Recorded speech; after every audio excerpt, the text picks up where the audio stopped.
Viking power.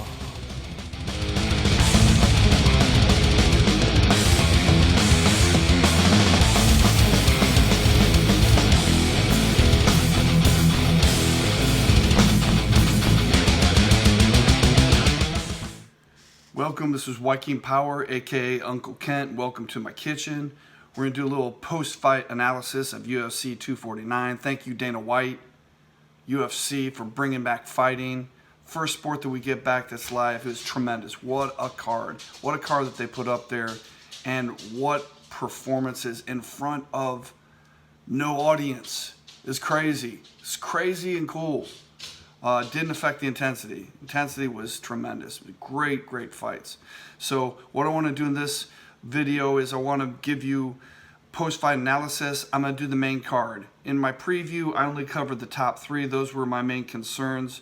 I do have some observations about the whole card, and I want to start with Greg Hardy versus Yorgan De Castro, a couple of giant heavyweights. There's nobody like Greg Hardy. Nobody. That body, there's no body like that. I mean, we've got Francis Ngannou, who's a giant, but he's built like a fighter. Greg Hardy's not fat. He's fit. He's a world-class athlete. Was a former NFL player, All-Pro, and he brings that NFL body and that NFL athleticism. It's incredible. He won that fight, good fight for him, against Yorgan De Castro. And Yorgan De Castro was no slouch, that's for sure. Heavy dude, not that huge, not that tall. Real good quickness, good leg kicks. But the real story of that fight, I'm going to tell you, watch the way Greg Hardy moves in the ring. There's no heavyweight like him, ever. There's no heavyweight like him ever, where you see a guy who's got the reactions. He reacts like Adesanya. His head movement and his ability, it's not classic, it's not necessarily the best kind of head movement, but the way that he moves and reacts to punches, he's flinching back and moving his head and getting missed by a dude who's throwing bombs. Got a lot of respect for his ability, man. It's incredible. I don't think he sits on his punches yet. This guy is young. He's only been doing it for a short period of time. When that guy figures how to sit on his punches, he snaps his punches. When he learns to drive his punches, holy mackerel, he's gonna be good. He could avoid getting hit by a lot of dudes and just be able to move better than anybody at a giant weight of 262 or whatever he was. He was huge. So super impressed with Greg Hardy. Jeremy Stephens, Calvin Kattar, both dudes throw bombs. Calvin Kattar, that was impressive. Just real good boxing skill, very good hands, terrific fight.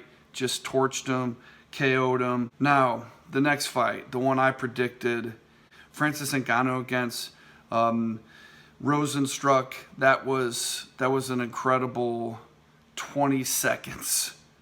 20 seconds. In that 20 seconds, Rosenstruck hit Ngannou with a couple of shots that would have stunned other people. Francis Ngannou wore him, went right through him, and didn't even land anything incredibly clean. And Rosenstruck was asleep. I thought there was a death. That's what we were saying, death. Like there's somebody, I thought somebody was going to die in that fight. Francis Ngannou, unbelievable. That is the future champ. That's a future champ. And I still stand by his ability. He looks sloppy there because there was a burst. You know, Chael Sonnen, wisely so, Uncle Chael says, you know, when you get into the fight business, it's a fight. It's a fight. First and foremost, a fight. Now, Ngannou's always been able to bring the fight. Always. What we saw last night was him in a fight. Can he fight the more disciplined, longer fight? Yes. He doesn't have to at this point. 20 seconds. Daniel Cormier, sorry. Love you, man. Great fighter. You got no shot against this guy. Stipe, you beat him. I love you. Tell you what, Stipe, good luck in that fight. I don't think you got a shot. I think we're looking at the future GOAT. That's what and after the fight, post-fight, the humble giant. His personality is incredible.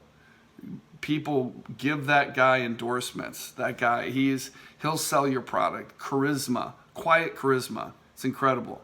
So next fight, Cejudo Cruz. I called Cruz in this fight. I said Cejudo could walk through him. That didn't happen. And Dominic Cruz was making gains. He was figuring out his spacing, and he was starting to get some shots in, and it looked like the fight might be going in his direction, but his herky-jerky style allowed him to get caught by a giant knee. Was it an early stoppage? You know, he was trying to get to his feet. I would have given him more time, but it wasn't a horrible stoppage. Cruz, you got to give Henry Cejudo props. I mean, he fought a really good fight. He's tough, man. He's a great finisher, and he's a game opponent, man. He's a winner. That Cormier said afterwards. He's a winner, absolutely, 100%. The main event: Tony Ferguson against Justin Gaethje. I haven't seen anything like that. That was a bloodfest. It was a war. It was punch after punch after punch being landed.